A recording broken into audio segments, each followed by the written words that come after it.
যেন রোজা খুব গুরুত্বপূর্ণ বিধান, একবার জীবনে যদি পান কোনোদিন ছাড়বেন না। আল্লাহ যেন তৌফিক আমাদের দান করেন, বলেন আমিন। নবীজি বলেন, কোন মানুষ যদি রোজা রাখতে পারে সত্যি সত্যি ওর যে পুরস্কার আল্লাহ ফেরেশতাদেরকে দিয়ে দেবে না, নবীদেরকে দিয়ে দেবে না, সৌমলি ওয়ানা জিবিহি, আল্লাহ নিজে পুরস্কার হাতে করে দান করবেন। অন্য রেওয়ায়েতে আছে নবীজি বলেন আল্লাহ নিজেই তার পুরস্কার হয়ে যাবেন, আল্লাহ নিজে এসে তার সাথে দেখা করবেন, গল্প করবেন, এমন একটা দরজা বানিয়ে রাখবেন কাউকে ওই দরজা দিয়ে ঢুকতে দেবে না। রায়আন শুধু রোজাদারেরা ঢুকতে পারবে। একটু শুকরিয়া আদায় করা দরকার। এই কারণে 750 কোটির উপরে মানুষ এখন দুনিয়ায়, মাত্র 175 কোটি আমরা মুসলিম। এর ভেতরে খুব বেশি হলেও আমরা, আমার মনে হয় মুসলমানদের ভেতরে সারা পৃথিবীর 100 কোটি মানুষ রোজা রাখে, আর 75 কোটি তো অনেকে রোজা রাখে না বা ছোট মানুষ আছে। কথা বুঝতেছে? কিয়ামতে আল্লাহ যে দরজাটা বানিয়েছেন রায়ান, ওই দরজায় 750 কোটি মানুষ সামনে যাবে, ঢুকতে পারবে না শুধু আমরা ছাড়া। আমরা যদি অন্য ধর্মে জন্মগ্রহণ করতাম, অন্য ধর্মে আসতাম, মা বাবা যদি ওই ধর্মে চালাতো, কিয়ামতে ওই সম্মান আপনি কিয়ামতে পেতেন না। সুতরাং এই সম্মান আল্লাহ যে আমাদেরকে দয়া করে দান করছেন রোজার মাধ্যমে, যে দরজা বানিয়েছেন নিজের রায়ান, শুধু আমরাই ঢুকতে পারবো, বলেন আলহামদুলিল্লাহ। সূরা মায়েদার 55 নম্বর আয়াত আমরা পড়েছি। আপনি তাফসীরুল কোরআন মাহফিল লিখেছেন, এই জন্য আমরা তাফসীর আকারে এবার কথা বলবো ইনশাআল্লাহ। জবান খুলে কোরআনের আয়াত একবার পড়েন। আউযু বিল্লাহি মিনাশ শাইতানির রাজিম। বিসমিল্লাহির রহমানির রহিম।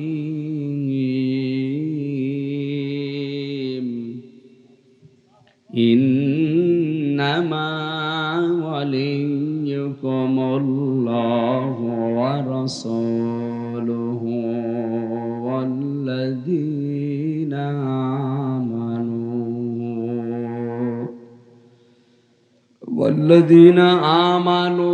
الذين يقيمون الصلاة ويؤتون الزكاة وهم راكعون। সূরা মায়েদা। কোন সূরা? মায়েদা মানে দস্তরখানা। মায়েদা মানে কি? খাবারের প্লেট, দস্তরখানা।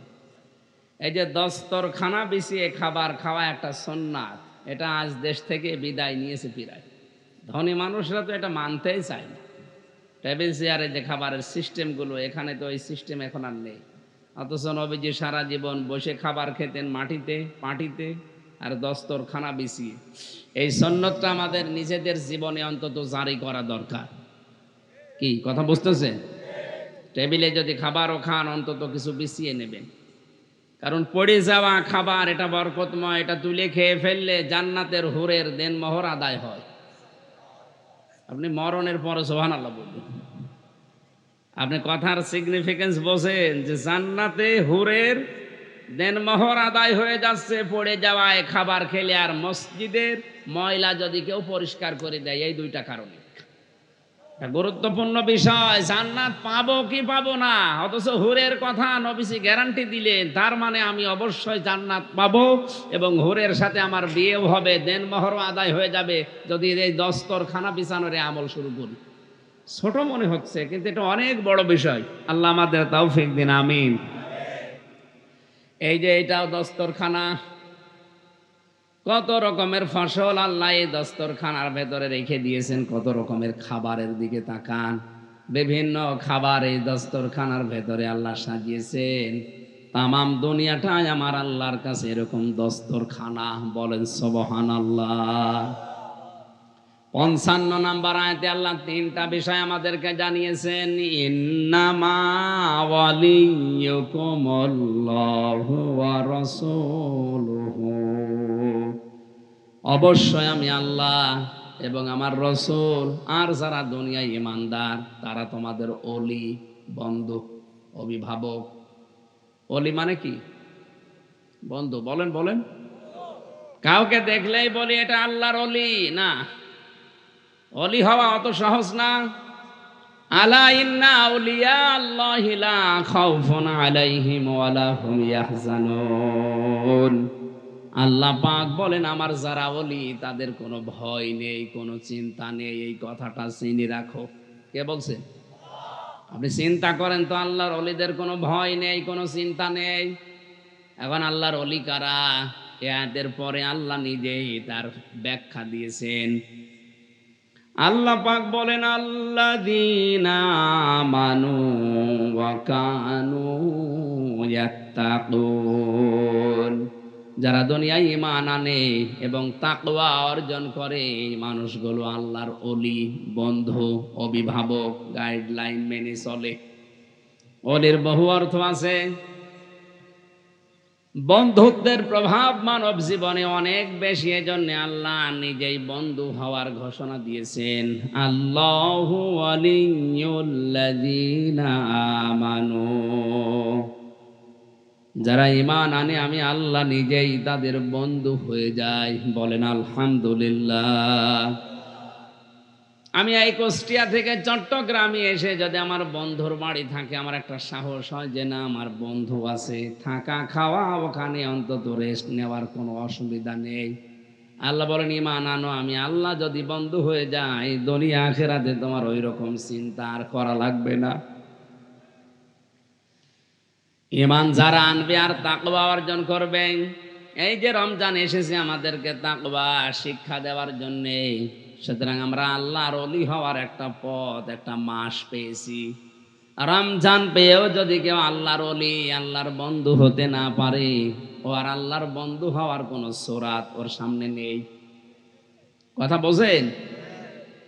কেউ যদি নিরাপত্তা পেতে চায়, এই কথা বোঝেন, কোন মানুষ যদি নিরাপত্তা পেতে চায়, শান্তি শাস্তি পেতে চায়, কেউ যদি হেদায়েতের উপরে থাকতে চায়, সূরা আনআমের ভেতরে আল্লাহ ঘোষণা দিয়েছেন আল্লাযীনা আমানু ওয়া লাম ইয়ালবিসু ঈমানাহুম বিযুলমিন উলাইকা লাহুমুল আমনু ওয়া হুম মুহতাদুন।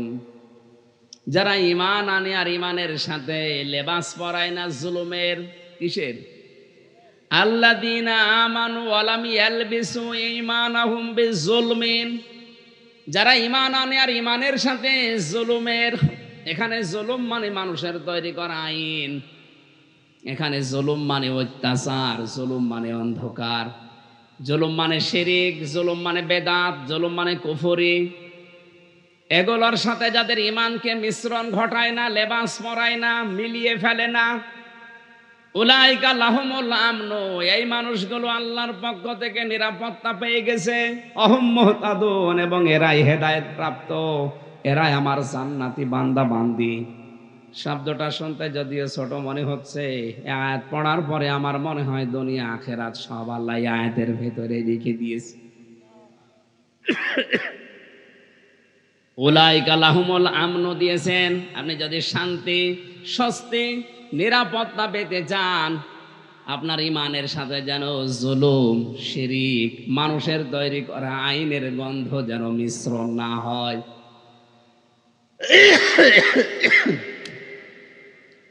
অথচ আজ আমরা এই দেশে যারা ঈমানদার, আমাদের ঈমানের সাথে জুলুমের সম্পর্ক। কথা বলেন না কেন?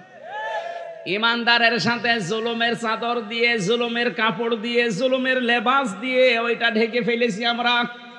তাহলে আপনি তো শান্তি, স্বস্তি, আল্লাহর কাছে নিরাপত্তা পাবেন না, আপনি হেদায়েতের উপরও থাকতে পারবেন না। ঈমান আনলে আল্লাহ তাদের বন্ধু হয়, কিন্তু ঈমানের সাথে জুলুমের পোশাক। ওয়ালাম ইয়ালবিসু, লেবাস মানে পোশাক, জুলুমের পোশাক, শিরিকের পোশাক, মানুষের তৈরি করা আইনের পোশাক মেলানো যাবে না। আমি শুধু আপনাদের সামনে বলছি তা না, যেহেতু রেকর্ড হয়ে কালকেই তামাম দুনিয়া ছড়াবে, সবাইকে বলছি, ঈমান যাদের আছে আপনি কিন্তু ধোঁকাবাজি করছেন আপনার নিজের সাথে, আল্লাহর সাথে। এক কথা বলছেন কেন? কারণ আপনার ঈমানের সাথে জুলুম মিশানো। মানুষের ওপর অত্যাচার মিশিয়ে রেখেছেন। মানুষের তৈরি করা আইন কানুন প্রতিষ্ঠার জন্য আপনি চেষ্টা করেন, আপনার ইমানের সাথে পোশাকগুলো লেগে আছে, আপনি নিরাপত্তা পাবেন না। এই জন্য আপনি 24 ঘন্টায় থাকেন আতঙ্কে দুনিয়ায়, আপনার নিরাপত্তা নেই। নিরাপত্তা দেওয়ার মালিক কে বলেন তো? বলেন বলেন। এটা নিরাপত্তা যে আল্লাহ দেন, আমাদের মুখস্থ একটা সূরা সূরা কোরআনের ভেতরে আছে, ফালিয়াবুদু রাব্ব হাযাল বাইত আল্লাযী আত'আমাহুম মিন জু' ওয়া আমানাহুম মিন খাউফ। তোমরা এই ঘরের মালিকের ইবাদত যদি করতে পারো, ইবাদত মানে তার হুকুম মতো যদি দুনিয়ায় চলতে পারো, আমি আল্লাহ গ্যারান্টি দিলাম তোমাদের খাবারের প্রয়োজন হলে ব্যবস্থা আমি করব আমার রাজ্জাক নামের খাতিরে। আর যদি ভয় ভীতি এগুলোর নিরাপত্তা দরকার হয়, আমি আল্লাহ নিরাপত্তা দিয়ে দেব। এত বড় মালিকের কথা আমাদের বিশ্বাস হয় না, তার ইবাদত বাদ দিয়ে কোন দুনিয়াদার কি বলে সেদিকে আমরা দৌড়িয়ে যাই। এই জন্যই তো আজ আমরা নিরাপদ না। চাচা এরশাদ মরার আগে বলেছিল, বাইরে থাকলে গুম, ঘরে থাকলে খুন। এইটাই চলছে এখন দুনিয়ায়। এই কথা বলেন না, কোন জায়গায় নিরাপদ আছেন আপনি? নিরাপত্তা আছে আপনার? যুবতী মেয়ে মাদ্রাসায় কলেজে বিশ্ববিদ্যালয়ে যায়, আর মা যায় নামাজে বসে দোয়া করে, আল্লাহ মেয়ে আমার নিরাপদে আসবে তো, নাকি আবার সাথে করে একা আসবে, না জামাই নিয়ে আসবে? মা সবসময় নিরাপত্তাহীনতায় আছে। কখন কে আবার অ্যাসিড মেরে দেয় কিনা, কেউ আবার ধর্ষণ করে তার কলঙ্ক দিয়ে বাড়িতে পাঠায় কিনা, কোনো জায়গায় এখন নিরাপদ নেই। কয়টা পুলিশ, পুলিশে আর কি পাহারা দেবে? পুলিশকে তো আবার পাহারা দেওয়া লাগে, পুলিশকে পাহারা দেওয়া লাগে না? মহিলা পুলিশ যারা, ওদেরকে পাহারা দিতে আরো 2 জন পুরুষ পুলিশ লাগে। আপনি বলেন তো, মহিলা কোন পুলিশ এই বাঁশখালী থানা থেকে যদি এই গ্রামে রাতে 12টার পরে আসামি ধরতে আসে, ও একা একা আসলে ও নিজেই মরবে না? তাহলে ওরে পাহারা দেওয়ার জন্য ওর সাথে আরো 2 জন পুরুষ পুলিশ আসা লাগবে। কয়টায় আছে পুলিশ? 1-1.5 লাখ হবে সারা দেশ মিলে, 18 কোটি মানুষ। এটা 100 জনেরও একজন ভাগে পড়বে না, ও নিজেরই পাহারা দিতে পারবে না। এই জন্য পাহারাদার আল্লাহ পাক নিজে যদি হয়ে যান, আমাদের চিন্তা নেই। অনেক পাহারাদার হবেন, নিরাপত্তা দেবে লোকে যাদের ঈমান আছে, আর ঈমানের সাথে জুলুমের কোনো মিশ্রণ নেই।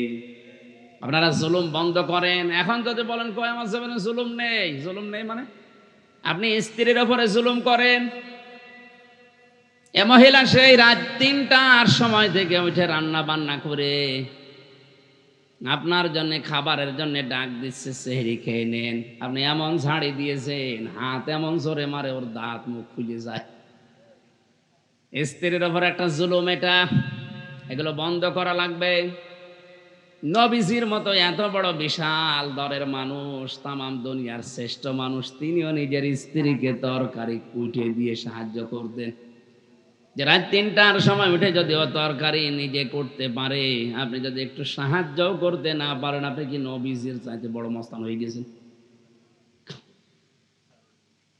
এটা জুলুম চলছে পরিবারে, স্ত্রীদের ওপরে, সন্তানের ওপরে অনেকে জুলুম করে। এখানে কত মুরব্বী বসে আছে, হজে যাওয়ার আগে নিজের সম্পদগুলো সব ছেলের নামে লিখে মেয়ের মাথায় হাত দিয়ে বলে, মা তোর জন্য দোয়া করে দিলাম। এটা একটা নির্ভেজাল টাটকা শয়তান। আরে বেটা, তুই তো দোয়া করবেই, ওর জমি ফেরত দে আগে। কথা বলে না কেন? যারা শরীক ফাঁকি দিয়েছেন, জমি জায়গা, ছেলেকে হোক, মেয়েকে হোক, ভাইকে হোক, বোনকে হোক, ফুফুকে হোক, আর জনগণকে হোক, শরীক যারা ফাঁকি দিয়েছেন, আপনার 2টা ক্ষতি হয়ে যাবে। যখন থেকে শরীক ফাঁকি দিয়ে ফেলেছেন, ওই দিন থেকে মরণ পর্যন্ত আর কোনো ইবাদত কবুল হবে না। 2 নম্বরে মরণ যখন হবে, ঈমান পাবেন না, বেঈমান হয়ে মারা যাবেন। আল্লাহু আকবার বলে বলেন যে জীবনে এখানে ওইরকম মানুষ যদি থাকেন যে শরীক ফাঁকি দিয়েছেন, হাত তুলে দেখান দেখি একটু। ও এই এলাকায় মনে হয় এসব নেই, আলহামদুলিল্লাহ।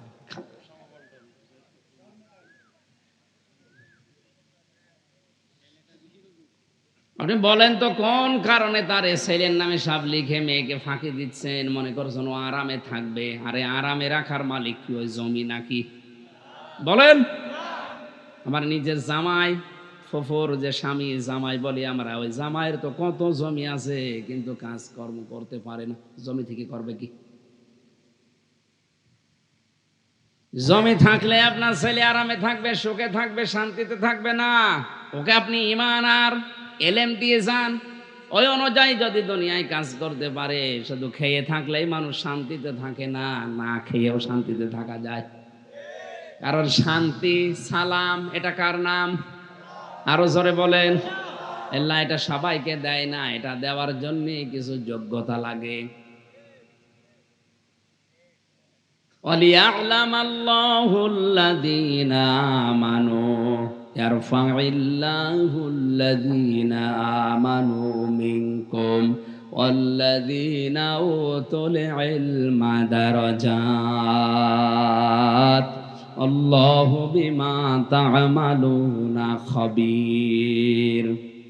সূরা মুজাদালার ভেতরে আছে, আল্লাহ পাক বলেন এই দুনিয়ায় যাদের ঈমান আছে আর এলেম আছে এদের মর্যাদা আমি আল্লাহ নিজে দিনের পর দিন বাড়াতেই থাকবো।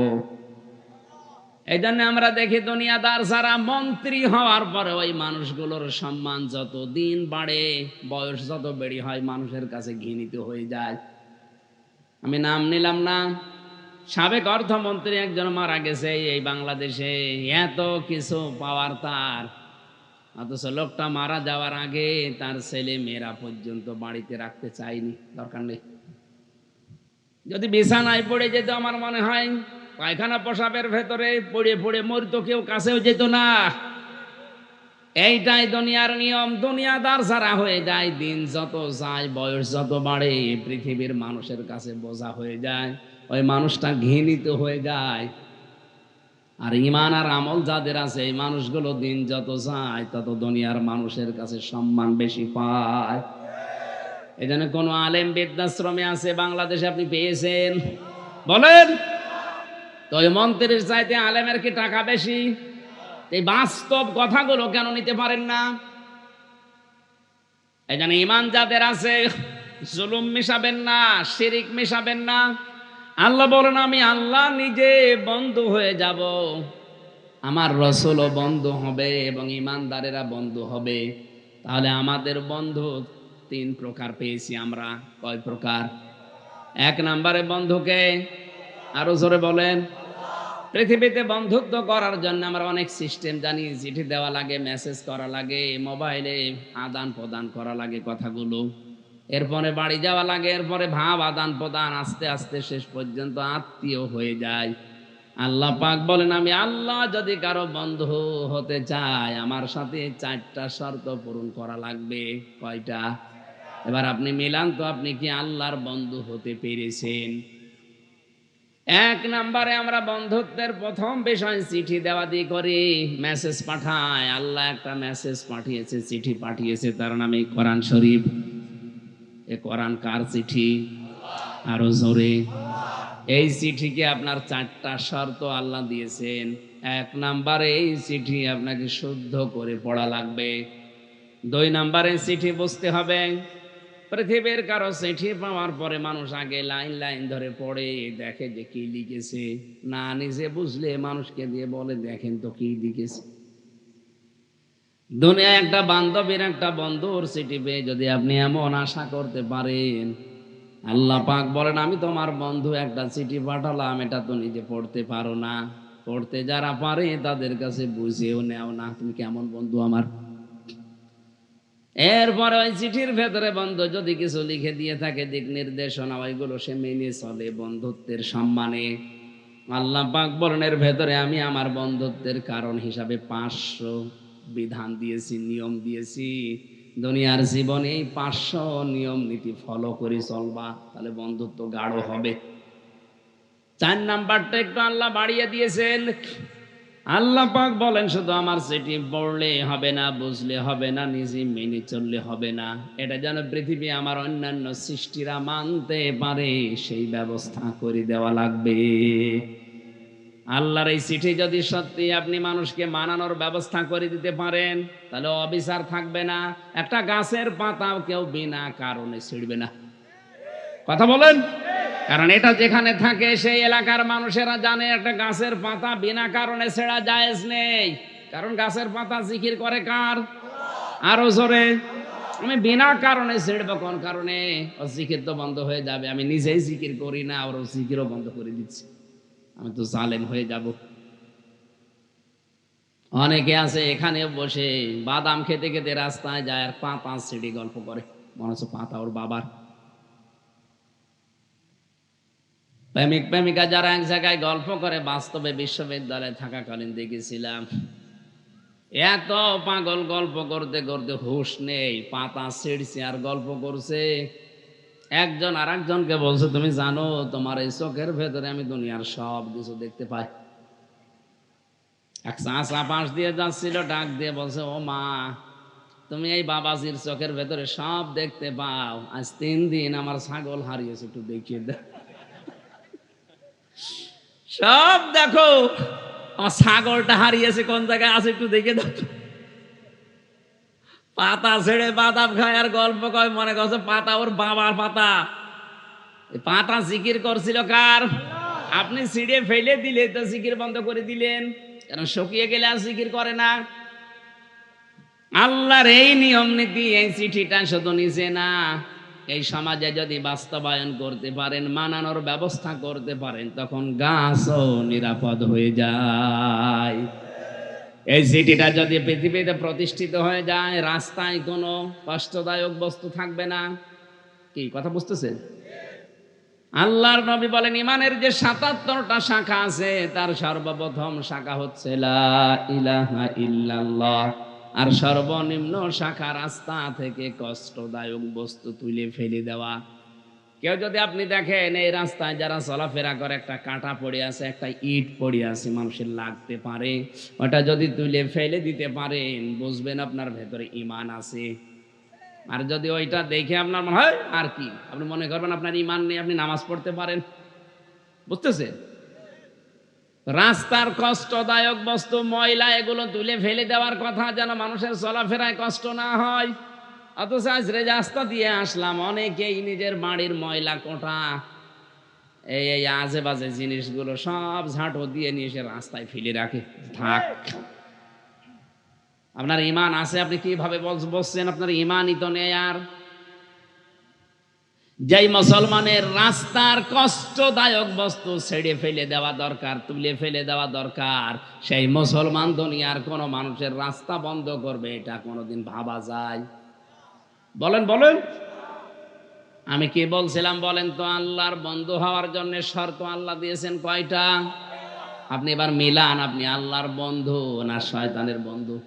আপনি আল্লাহর চিঠি পড়তে পারেন না, বোঝেনও না, নিজেও মানেন না, মানুষকে মানাবেন সে পরিবেশও আপনি তৈরি করতে পারেন না, তা আপনি আল্লাহর বন্ধু হতে পেরেছেন? 2 নম্বরে তোমাদের বন্ধু হবে আমার রাসূল।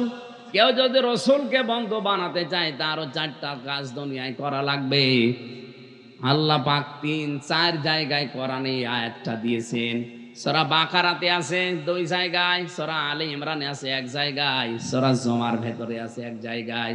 ওয়াল্লাযী বা'আসা ফিল উম্মিয়িনা রাসূলাম মিনহুম ইয়াতলু আলাইহিম আয়াতিহি ওয়া ইউযাক্কিহিম ওয়া ইউআল্লিমুহুমুল কিতাবা ওয়াল হিকমা। তিনি সে আল্লাহ যিনি তোমাদের ভেতরে একজন রাসূল পাঠিয়েছেন 4 দফা কর্মসূচি দিয়ে। কয়টা? আরো জোরে বলেন। ইয়াতলু আলাইহিম আয়াতিহি, তিনি আল্লাহর আয়াত তেলাওয়াত করে মানুষকে শোনাতেন। আজ যারা বাংলাদেশে বলে আমি নবীওয়ালা কাজ করি, কে বলেছে আপনি নবীওয়ালা কাজ করছেন? নবীওয়ালা কাজের প্রথম ধারা এইটা, আল্লাহর কোরআন হাতে নিয়ে তেলাওয়াত করে মানুষকে বোঝাতে হবে। এই কথা বলেন না কেন? আজ কত মানুষ বলছে আমরা নবীওয়ালা কাজ করছি, অথচ কোরআনের ধারে কাছে নেই। কোন বাবা কি দিয়েছে ওইটা প্রচার করছেন কোন কারণে? নবীওয়ালা কাজের প্রথম নাম্বারে কাজ আপনি তেলাওয়াত করে মানুষকে বোঝাবেন। এখন যদি বলেন আমি পারি না, তো কিসের নবীওয়ালা কাজ করছেন? আপনাকে আগে জানা লাগবে নবীওয়ালা কাজের প্রথম ধাপ এইটা, ইয়াতলু আলাইহিম আয়াতিহি, সে আল্লাহর আয়াত তেলাওয়াত করবে। ইয়াজিদের মতো জালেমের ইতিহাস কিন্তু বেঁচে থাকতে কেউ লিখতে পারেনি। কি কথা বলেন না কেন? কিন্তু ইতিহাস আছে না নেই? কারবালার ইতিহাস নেই? বলেন বলেন, কারবালার ইতিহাস লিখেছে কে? ওই সময় তো কেউ লিখতে পারেনি, কারণ ওরকম হোসাইনের পক্ষ নিলেই তখন হত্যা করে ফেলতো। কিন্তু ইতিহাস লেখা হয়েছে ইয়াজিদ চলে যাওয়ার পর।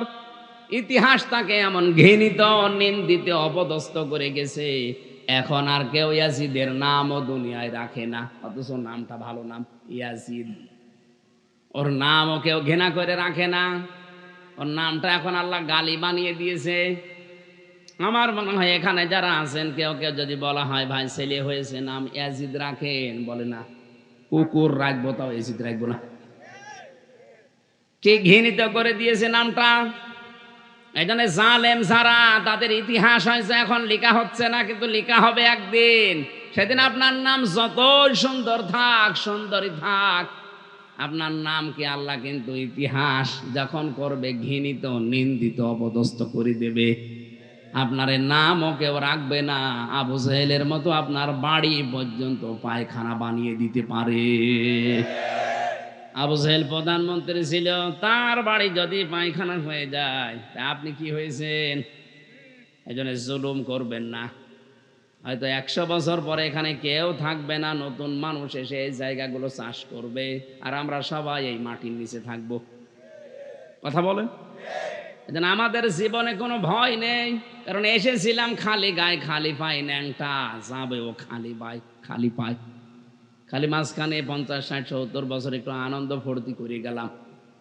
আমার আসল টার্গেট যেহেতু আখেরাতের জান্নাত, এই জন্য সত্যি যারা টার্গেট বানাতে পারেছে ওইটাকে, তাদেরকে তামাম দুনিয়া সব ভয় দেখালেও তাদের কোনো ভয় নেই।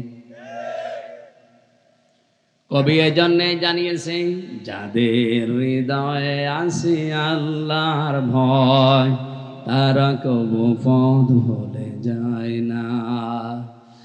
আল্লাহর প্রেম ছাড়াই দুনিয়ায় কারো কাছে কোনো কিছু চাই না।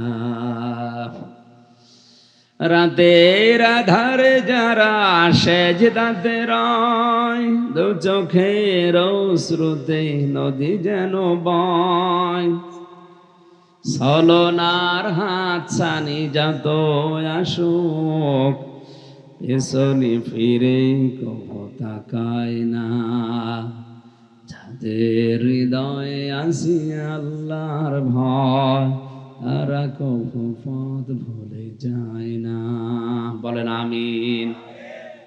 আল্লাহর রসুলকে বন্ধু বানাতে হলে আপনাকে কোরআনের আয়াত তেলাওয়াত করে আল্লাহর আয়াতের নিদর্শন দিয়ে মানুষকে বোঝাতে হবে। ইতিহাসের কথা বলে মানুষকে এই জন্য আমরা বোঝাই যে জালেম সারা দুনিয়ায় তার আজ ইতিহাস হয়ে আছে, কিন্তু ইতিহাস থেকে মানুষ শিক্ষা নিতে চায় না। আল্লাহ যত কোরআনে কসম দিয়েছেন তার ভেতরে অন্যতম কসম ইতিহাসের।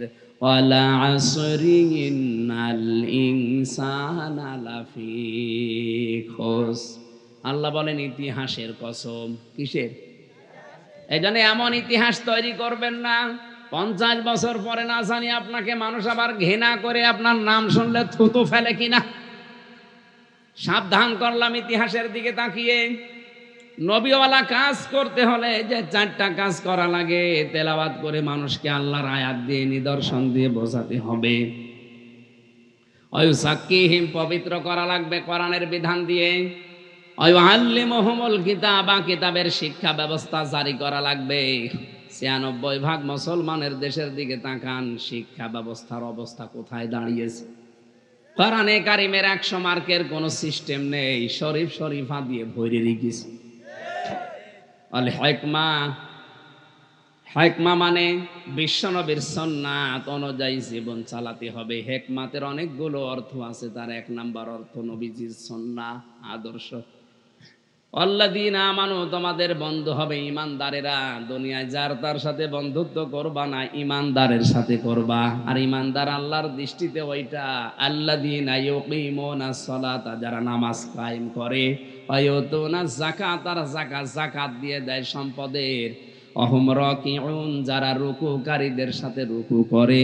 তার মানে জামাতবদ্ধ হয়ে যারা কাজকর্ম করে, নামাজ আদায় করে, এই মানুষগুলো, এই তিনটা গুণ যাদের ভেতরে আছে তারা আপনার বন্ধু হবে।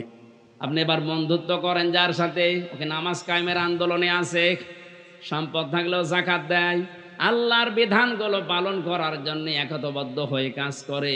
রাকিউন মানে রুকুকারীদের সাথে রুকু করো। শুধু নামাজ পড়ায় রুকু না, আল্লাহর বিধানগুলো বাস্তবে রূপ দেওয়ার জন্য এক হওয়াও রুকু। ওয়াসসালামু আলা রাসূলিল্লাহ। أما بعد فأعوذ بالله من الشيطان الرجيم. بسم الله الرحمن الرحيم. إنما وليكم الله ورسوله والذين آمنوا الذين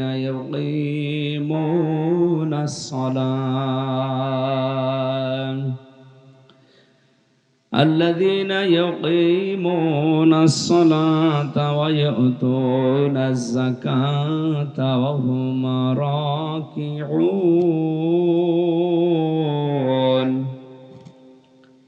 صدقت يا ربنا. عن أبي هريرة رضي الله تعالى عنه قال قال النبي صلى الله عليه وسلم الصوم لي وأنا أجزي به. وقال آية الأخرى في رواية الأخرى الصوم لي وأنا أجزى به. رواه مسلم. وما زادهم إلا إيمانا وتسليما. اللهم صل على سيدنا এখানে দাঁড়িয়ে কি করেন? বসেন, যান যান যান যান, এখানে দাঁড়িয়ে থাকবেন, বসেন বসেন বসেন বসেন, বসে পড়ে। قالوا سبحانك لا علم لنا إلا ما علمتنا إنك أنت العليم الحكيم. আলহামদুলিল্লাহ। চট্টগ্রাম বাঁশখালী চাম্বল সোনারখিন সংলগ্ন ময়দানে ইসলামী যুব কল্যাণ পরিষদের উদ্যোগে নবমতম বিশাল তাফসিরুল কোরআন মাহফিলের স্বনামধন্য সভাপতি পীরে কামেল শাহ সুফি আলহাজ মাওলানা ইসহাক হুজুর আতালাল্লাহু উমরাহু ওয়া বারাকাল্লাহু ফি হায়াতি, বলেন আমিন। এতক্ষণ আলোচনা রাখলেন ইসলামিক চিন্তাবিদ মুফাসসিরে কোরআন জনাব মাওলানা আব্দুল কাদের জিহাদি চুয়াডাঙ্গা, মাওলানা এম আমিনুল ইসলাম মুকুল বাঁশখালী, মাওলানা আব্দুর রহমান, মাওলানা মুনির আহমেদ। সম্মানিত পরিচালক, প্রধান অতিথি, বিশেষ অতিথিবৃন্দ, রাফা'না লাকা যিকরা, সবার মর্যাদা সম্মান আল্লাহ যেন দুনিয়া আখিরাতে আরো বাড়িয়ে দেন, বলেন আমিন। সামনে বসা মুসলমান ভাইরা, পর্দার আড়ালের সম্মানিতা মা এবং বোনেরা, পবিত্র এই রমজানুল মোবারকে পড়ন্ত এই বিকেলে কোরআনে কারীম শোনার জন্য সব কিছু ছেড়ে যারা এই ব্যস্ত সময়ে আল্লাহর কোরআনের জন্য কিছু সময় দিলাম, খুশি হয়ে বলছে আলহামদুলিল্লাহ। হাদিস হচ্ছে পৃথিবীতে আল্লাহর কোরআনের জন্য কেউ যদি সময় দেয়, সম্পদ দেয়, কিয়ামতে ওই সময় সম্পদের হিসাব আল্লাহ নেবেন না। আমরা তো শুধু হিসাব এই শব্দটা সারা জীবন শুনছি, কিন্তু এটা যে কি কোনোদিন তো মুখোমুখি হয়নি। হিসাব এটা গুরুত্বপূর্ণ বিষয়। কিয়ামতে আল্লাহ রাব্বুল আলামিন যে ময়দান বানাবেন হিসাব নেওয়ার জন্য, মালিক ইয়াউমিদ্দিন, হাসরের ময়দান নামে আমরা যেটা জানি, প্রতিটি মানুষকে আল্লাহ একা একা সামনে দাঁড় করাবে। অকুল্লুহুম আতিহি ইয়াউমাল কিয়ামাতি ফারদা। কিয়ামতে প্রতিটি মানুষ আল্লাহর সামনে দাঁড়াবে স্রেফ একা একা। কয়জন করি?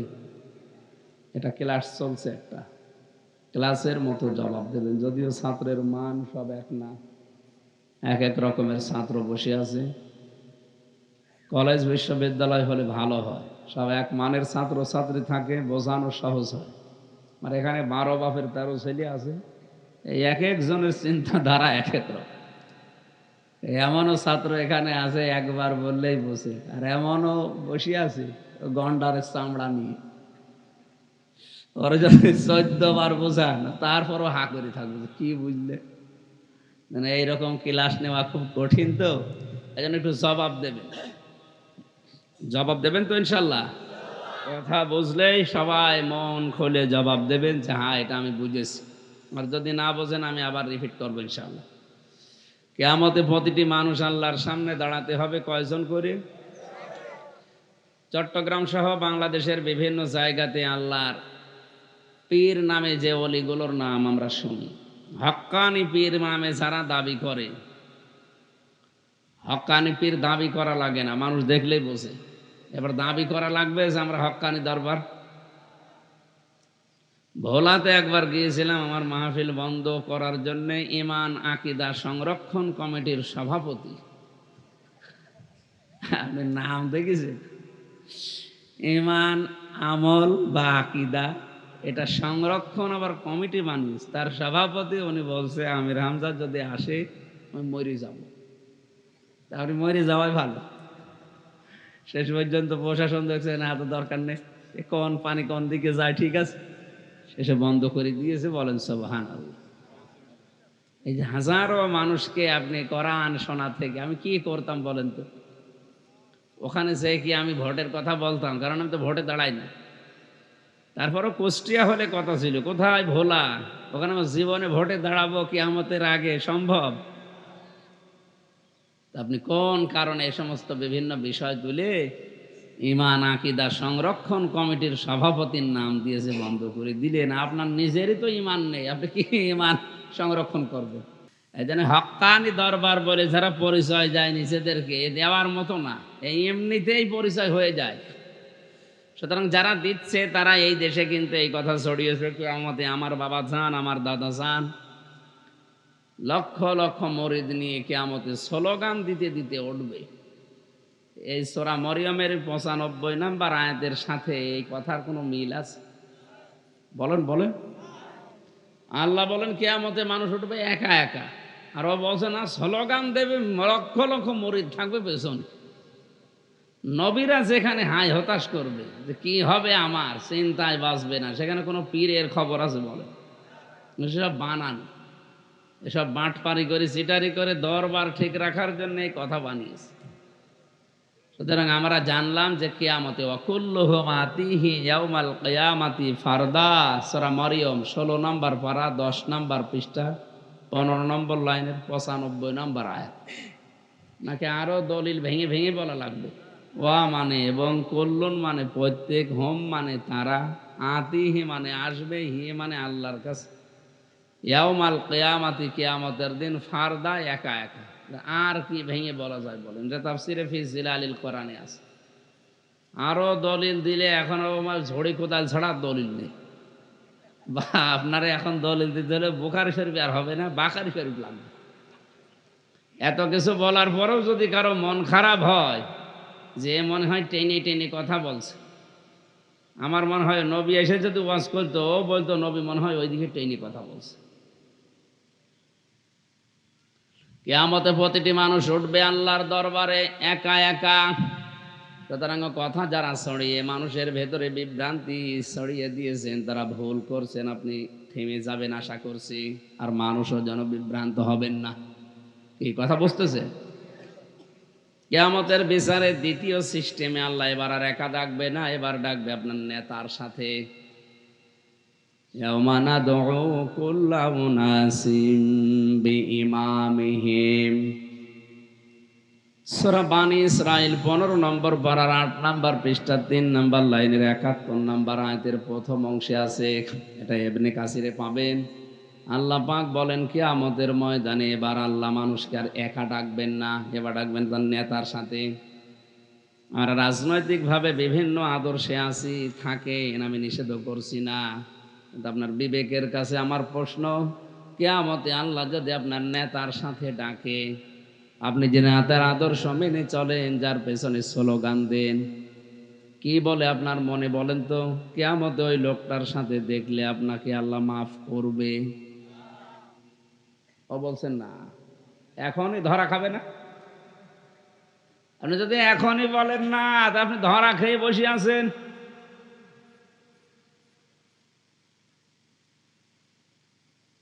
আপনি মুখ বেঁধে আছেন কি? চেহারা কাউকে দেখাবেন না নাকি? এই যে কি সমস্যা কি? এই তো সুন্দর চেহারা, ঠিক আছে। না, অনেকে গোয়েন্দা ময়েন্দা এসে আবার ভেবে বসে থাকে, তো দেখি। ঠিক আছে, তাহলে কে বলছিলাম, আপনি যার সাথে উঠবেন এই নেতা সামনে থাকবে, আপনি থাকবেন পেছনে। আপনি নিজেই বলছেন না, যার পেছনে আমি দুনিয়ায় আছি এর সাথে যদি কিয়ামতে আল্লাহ ডাকে আমার বাঁচার উপায় নেই, তাহলে আপনি বিশ্বাস করে নিতে পারেন যে আপনি ধরা খেয়ে গেছেন। কি এ লোকটা এখন বাড়িতেছে, যদি দেখে ওনার স্ত্রী ওনাকে গালি দিচ্ছে, শুকুরের বাচ্চা, কুকুরের বাচ্চা, রাগ হবে? কথা বলেন না, না। উনি যদি জ্ঞানী মানুষ হয়ে থাকে, বুদ্ধিমান হয়ে থাকে, আন্দাজে রাগ করার কথা না। চিন্তা করবে আমার বউ তো শিক্ষিতা, ধার্মিক, ভালো বংশের মেয়ে, জীবনে আমার মুখের উপরে চোখ তুলে কথা বলে না, আজকে আমার গালি দেয় শুকরের বাচ্চা, কুকুরের বাচ্চা বলে, অবশ্যই ওরে জিনে ধরেছে। কি তাছাড়া তো এমনি গালি দেওয়ার কথা না। ওরে ভূতে ধরেছে, জিনে ধরেছে, ওর মাথা খারাপ, ও নিজের উপর কন্ট্রোল নেই, এই কারণে আমারে গালি দেয়। আপনি কোরআনের এই আয়াত শোনার পরে এত বড় দলিল দিয়েও যদি আপনার মন পরিবর্তন না হয়, এখনো যদি ওই শয়তান দুনিয়া মার্কা, দুনিয়াদার মার্কা মানুষের পেছনে আপনি থাকেন, আপনি বিশ্বাস করে নিতে পারেন শয়তান আপনাকে দখল করে ফেলেছে। আমি আর নামলাম না। তৃতীয় নাম্বারে আপনাকে আর আল্লাহ এবার দ্বিতীয় পয়েন্টে নেতা সহ ডেকেছিলেন, এবার আর এক নেতা না, এবার ডাকবে কিয়ামতে মাহশারে ময়দানে সবাইকে একসাথে।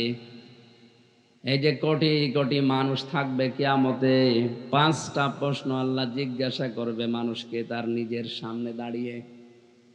লা তাযালু কদামা বানি আদামা আবদি ইয়াউমাল কিয়ামাতি হাত্তা ইসআলা আন খামসিন ইলা আখিরিল হাদিস, রাহু ইবনে মাজাহ।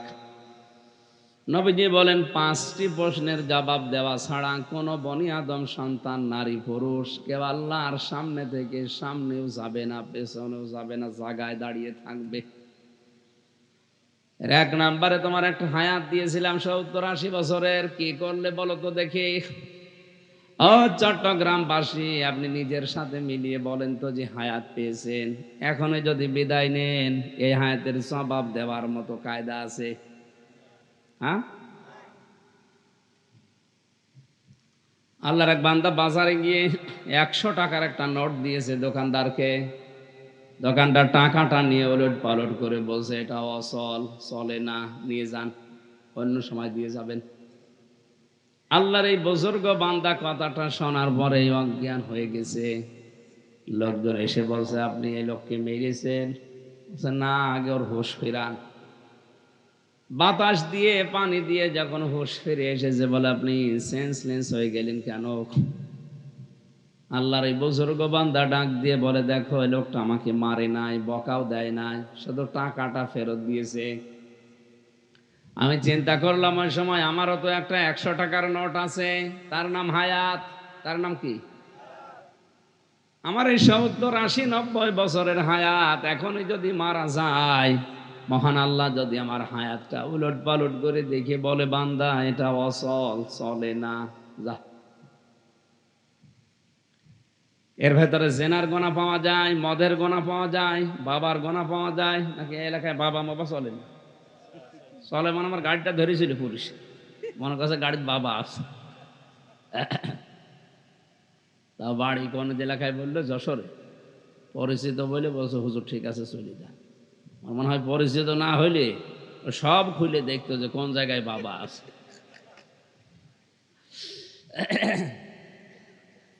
আমার জীবনের ভেতরে যৌতুকের গোনা আছে, বেপরদার গোনা আছে, মানুষের উপরে জুলুম করার গোনা আছে, এটা অচল আমল নামা, এইটা দিয়ে চলে না, এটা জান্নাতে যাবার মতো না, যা এটা নিয়ে অন্য জায়গায় যা। তখন আমার কি অবস্থা হবে এই সেন্সে আমি অজ্ঞান হয়ে গেছি। বলেন তো তাদের চিন্তাধারা আর আমাদের চিন্তা আকাশ আর পাতাল না? বলেন। এই চিন্তা যেন ফিরে আসে, এই জন্য তো অতিথি বলছিলেন এই চিন্তাটা যেন ফিরে আসে, এই কারণে এলাকার মানুষেরা মাঝে মাঝে কোরআনের অনুষ্ঠান করে। আমরা যেন দুনিয়ার উপরে মত্ত হয়ে না যায়, আমাদের বিশাল জীবন যেন ভুলে না যায়। বলেন আমিন। দরুদ আর সালাম পড়ছি নবী মুহাম্মদ রাসূলুল্লাহ সাল্লাল্লাহু আলাইহি ওয়াসাল্লামের প্রতি। এটা রমজান মাস, তো রমজানের কিছু কথা বলা দরকার। ফামাং শাহিদা মিনকুম আশ-শাহরা ফালিয়াসুমহু, তোমাদের ভেতরে কেউ যদি রোজার মাস পায় সে যেন অবশ্যই রোজা রাখে। এ ঘোষণা কার? বলেন বলেন। সুতরাং এটা ফরজ কাজ। এই ফরজ কাজকে, ফরজের ভেতরে যত নিয়ম নীতি আছে সবগুলো আল্লাহর আদেশ। সেহরি খাওয়া নবীর সুন্নাত। যদি কেউ সেহরি না খেতে পারে রোজা হবে না তা না, কেউ অবজ্ঞা করলে তার গুনাহ হবে। কথা বুঝতেছেন? ইফতারি করা নবীর সুন্নাত। কথা বলেন না কেন? ইফতারি কেউ যদি না করে তার রোজা হয়ে যাবে। কিন্তু কোনো মানুষ যদি ইফতারিকে অবজ্ঞা করে, ইফতারিকে দাম না দেয়, তার কিন্তু কবিরা গুনাহ হবে। আপনি অবজ্ঞা করলেন কেন? অথচ আজ বাংলাদেশে এমন জায়গায় যেয়ে দাঁড়াচ্ছে ইসলামের একটা শিয়ার এই সেহরি করা, ইফতারি করা। এই ইফতারি অনুষ্ঠানগুলো আজ বাংলাদেশের বিভিন্ন বিশ্ববিদ্যালয়ে হামলা করে বন্ধ করে দিচ্ছে। এটা আপনি মেনে নিচ্ছেন কি করে? আমার তো মনে হচ্ছে আমাদের সব ঈমান আমল সব শুকিয়ে গেছে। কোন অবস্থায় যে দাঁড়িয়ে আছি আমরা। মাথার উপরে রাম আর বাম আর দাদা বাবুরা বসে সব ছড়ি ঘোরাচ্ছে। বড় বড় জায়গাগুলো সব এখন তাদের দখলে। আমরা এখন পুতুল হয়ে আছি। ইসলামে এত বড় একটা খুঁটি রোজা, তার একটা রোকন ইফতারি করা, সেইটাও আপনি করতে দেবেন না, তাহলে বাকি সামনে আপনি কি করবেন আমরা কিন্তু টের পাচ্ছি। কথা বলেন না কেন? এক লোক তার বউকে খুব পিটাইতো। ওর বউ দাগ দিয়ে বলছে, তুমি যেভাবে আমার পিটাও, তুমি কি আমার রাখবা না, কি বাদ দিয়ে দিবা না তালাক দিবা? লোকটা ডাক দিয়ে বলছে, কেন কিলের ওজন দেখে টের পাও না কি করব? তা আমাদের অবস্থান তো আমরা বুঝে ফেলেছি যে আপনারা কি করতে চাচ্ছেন। ইফতারি অনুষ্ঠানেও যদি বাধা দেন, কয়দিন তো পরে বলবেন যে আজান দেওয়ার দরকার নেই, নামাজ কালাম থাক। জীবন চলে গেলে এগুলো মেনে নেওয়া যায়? তীব্র প্রতিবাদ জানাচ্ছি ঢাকা বিশ্ববিদ্যালয় সহ বিভিন্ন ভার্সিটিতে যারা আজ সোনার ছেলের নাম নিয়ে ইফতারের মতো এরকম পবিত্র অনুষ্ঠানে বাধা দিয়ে নাক মুখ ফাটিয়ে দিয়েছেন। বিচার তো আর হাতে তুলে নেওয়া আমাদের এখন কাজ না। কোনো দিকে কথা বললে শুধু উল্টা দিকে নিয়ে যাবেন। এই জন্য বিচার রমজান মাসে পড়ন্ত বিকেলে রোজা রাখা অবস্থায়, মুসাফির অবস্থায়, মজলুম অবস্থায়, অসুস্থ অবস্থায় আল্লাহকে বললাম, আল্লাহ তুমি ওদেরকে তাড়াতাড়ি দেখো। বলেন বলেন। ওদেরকে তুমি তাড়াতাড়ি দেখো, এগুলো ক্যান্সার। কারণ এই রেকর্ড হচ্ছে, কালকে ওর কানে যাবে। ওদেরকে যারা জন্ম দিয়েছে ওগুলোও সমাজের ক্যান্সার। হযরত নূহ নবী আলাইহিস সালাম ক্বালা নূহুর রব্বি, তিনি আল্লাহর কাছে দোয়া করেছিলেন, লা তাযারা আলাল আরদি মিনাল কাফিরিনা দাজ্জারা, হে আল্লাহ কাফেরের গোষ্ঠী যেন একটাও জমিনে না থাকে, ওকে নির্বংশ করে দিবা। ইন্নাকা ইন তাযারহুম ইন্নাকা লা, আল্লাহর নবী দোয়া করেছিলেন, হে আল্লাহ এই মানুষগুলো যদি জমিনে বসবাস করে, তোমার পরবর্তী বান্দা বান্দি যারা আসবে তারাকে গোমরা করে ফেলবে, তোমার বিধান থেকে এরা দূরে সরিয়ে দেবে। সুতরাং একটাও যেন এর আন্ডা বাচ্চা পর্যন্ত যেন না থাকে। ইফতারি অনুষ্ঠানে যারা বাধা দিয়েছেন, কোরআনের এই ময়দান থেকে আমরা ঘোষণা দিলাম, আপনারা তওবা করেন। আপনার ঈমান চলে গেছে, আপনি মরে গেলে জানাজা পড়া, কবরে দেওয়া মুসলমানের জায়েজ নেই আপনার জন্য। আপনি ইসলামের একটা শিয়ারকে অবজ্ঞা করেছেন। এই কথা বলেন। আমার ভাইরা, এজন্য রোজা বাস্তবতায় রাখতেই হবে, এটা আল্লাহর ফরজ নির্দেশ। পৃথিবীতে যত বিধান আমরা দেখেছি, প্রায় বিধানগুলো সব জমিনে জিবরাইলকে দিয়ে আল্লাহ বলেছেন বলি দাও, বলি দাও। আর নামাজ আর রোজা, এই দুইটার বিধান আল্লাহ সরাসরি নবীকে দ্বারা আরো সে নিয়ে উপহার দিয়েছিলেন 6 মাস। কত? আর 50 ওয়াক্ত নামাজ। নবী যে তো আনন্দে আছে যে ভালোই হয়েছে, বাস্তবতা তো উনি জানার ছিল না। কারণ এর আগে যারা দুনিয়া থেকে বিদায় নিয়েছে, মুসা নবী, ইব্রাহিম নবী, দাউদ নবী, তারা টের পেয়েছে। তাদের কাছে যখন আস্তে আস্তে দেখা হয়, তারা ফেরত পাঠায় না, আপনার উম্মত পারবে না, আপনি যান। আমাদের উপরে 1 ওয়াক্ত নামাজ ফরজ ছিল, তাই অনেকে পড়তো না, আর আপনি 50 ওয়াক্ত নিয়ে আনন্দে আছেন। আমাদের রোজা ফরজ ছিল, তাই পারে নাই, আর আপনি 6 মাস রোজা পেয়ে আনন্দ করেন। তাড়াতাড়ি যান, আপনার উম্মত পারবে না। উনি সে বললেন, আল্লাহ তুমি আমাকে কমিয়ে দাও। কমাতে কমাতে শেষ পর্যন্ত 1 মাস আছে, আর ওদিকে আছে মাত্র 5 ওয়াক্ত। আল্লাহ পাক ডাক দিয়েছেন, হে নবী, আমি কিন্তু 50 ওয়াক্তই নামাজ দিয়েছিলাম, 6 মাস রোজায় দিয়েছিলাম। আপনার কনসিডারের কারণে আমি কমাতে কমাতে এ পর্যন্ত এসেছি। আমি আল্লাহর ভাষা যেহেতু কোনো পরিবর্তন হয় না, একবার যা বলি ওইটাই ফাইনাল। লা মুবাদদিলা লিকালিমাতি, আমার কালামের ভেতরে কোনো পরিবর্ধন নেই। যা বলে দিয়েছি ওইটাই কিয়ামত পর্যন্ত থাকবে। আমি তো লিখেই ফেলেছিলাম 50 ওয়াক্ত আর 6 মাস। আপনি যখন পারবেন না বলে আপনার উম্মতের দিকে তাকিয়ে কমালেন, আমি ঘোষণা দিয়ে দিলাম, কেউ যদি একটা মাসও রোজা রাখতে পারে আর 5 ওয়াক্তও নামাজ পড়তে পারে, আমি 6 মাস রোজা রাখা এবং 50 ওয়াক্ত নামাজ পড়ার সওয়াব দিয়ে দেব। এজন্য আমাদের গুরুত্ব দেওয়া লাগবে বিধানটা। শরীর সুস্থ রাখার পরও যারা রোজার মাসে খাবার খান, দিনের বেলা খাবার জায়েজ হলো, এটা হারাম। এই কথা বলেন এখন।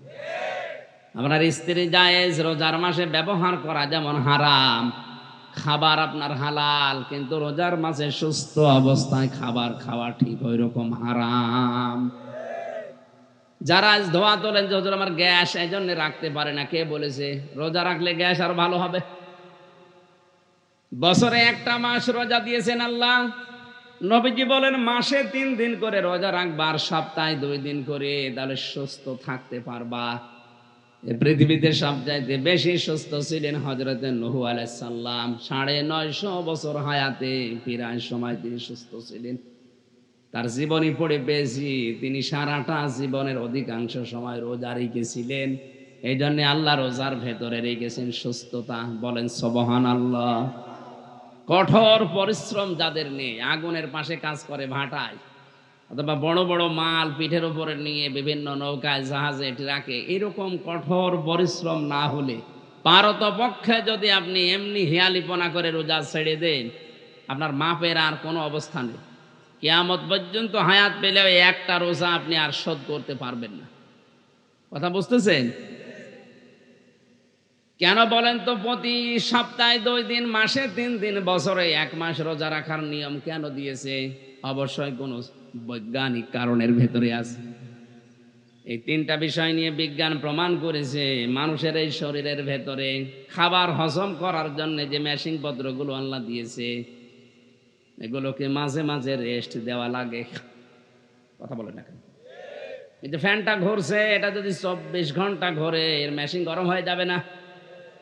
আমি যে গাড়িটা নিয়ে মনে করলে আসলাম সে কুষ্টিয়া থেকে, এখান থেকে এই পর্যন্ত প্রায় 550 কিলো পথ।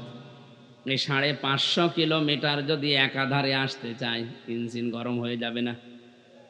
পরে 150-150 কিলো পরে 15-20 মিনিট একটু রেস্ট দেন, আবার স্বাভাবিক হয়ে ঠান্ডা হয়ে যাক, আবার শুরু করেন। আল্লাহ পাক মানুষের শরীরের ভেতরে খাবার হজম করার জন্য যে বিষয়গুলো দিয়েছেন, এমনিতে দেননি। এগুলো যদি আপনি চালাতেই থাকেন 24 ঘন্টা সারা বছর, তাহলে আপনাকে রেস্ট দেওয়ার জন্য, খাবার হজম হওয়ার জন্য, এই মেশিনগুলো সবল করার জন্য কাজ করবে কি দিয়ে? এই জন্য তো রোজা দিয়েছে। প্রতি সপ্তাহে আপনি 2 দিন রোজা রেখে দেখেন, জেলখানার ভেতরে 3টা বছরে অধিকাংশ আলেম যারা আমরা দেখেছি, অধিকাংশ আলেম আমরা রোজা রাখতাম। ফরজ না, এমনিতেই রোজা রেখে দিতাম। কারণ কি, ওখানে খাবার দাবার খুব ঝামেলা। এমনিতেই খাবার ভালো না, তারপরও মন মতো পাওয়া যায় না। বাস্তবে কি করা যাবে, রোজা রেখে দিই, কাজ তো নেই, বসে থাকা কাজ। এই কারণে রোজা রাখলে আমাদের শরীরটা সুস্থ থাকতো বেশি। আর ওখানে একবার অসুস্থ হয়ে গেলে যদি মারাত্মক হয়ে যায়, মরণ ছাড়া উপায় নেই। কারণ যে ডাক্তার আছে ও ডাক্তার না, ও সব রোগের এক ওষুধ দেয়। আপনি যদি বলেন মাথা ব্যথা, একই বড়ি দেবে, পেটে ব্যথা একই বড়ি দেবে। জিজ্ঞাসা করলে বলে, হুজুর আমি জানি না, আমি কি সব রোগের ডাক্তার? এই 10,500 মানুষ এই কাশিমপুর কারাগারে গাজীপুরে আছে, একটা মাত্র ডাক্তার আমি করবো কি? এই জন্য যা আসে আমি এক বলে আল্লাহর নামে চালিয়ে দিয়ে যা, ও বাসে বাসুক মরে মরুক। এই জন্য ওখানে সুস্থ থাকার জন্য আমি নিজে পরীক্ষিত, যতদিন রোজা ছিলাম ততদিন ভালো ছিলাম। সুবহানাল্লাহ বলতে পারেন না? বের হওয়ার পরেই প্রায় 1.5 মাস 2 মাসে আমি প্রায় অসুস্থ হয়ে আছি। এই 3 দিন একটু সুস্থ লাগছে। এই যে রোজা আছি, আর যেহেতু ফরজ রোজা, রমজান মাস আল্লাহর রহমতের ভেতরে আছি, এই জন্য মনে হয় সুস্থ আছি। তাছাড়া সারাদিন ধরেন খাইনি, আর আজকে সেহরিও করতে পারি নাই। কালকে ঘুমাতে ঘুমাতে বেশি রাত হয়ে গেছে, উঠে শেষ পর্যন্ত একটু পানি খেয়ে আসি। যে সারাদিন যার নিতে চলছে, এরপরও তো ভালোই আছি। 1-1.5 ঘন্টা 2 ঘন্টা কথা বলা এখন কোনো ব্যাপার না। এরপরে তারাবি আছে, এরপরে আবার পড়াশোনা আছে, তারপরে তো আবার ওই রাতে খাবার। এখন তো ভালোই লাগছে। অথচ 1.5 মাস আগে ও কি অবস্থা ছিল, কণ্ঠ দিয়ে কথাই বের হতো না, শরীরই চলে না।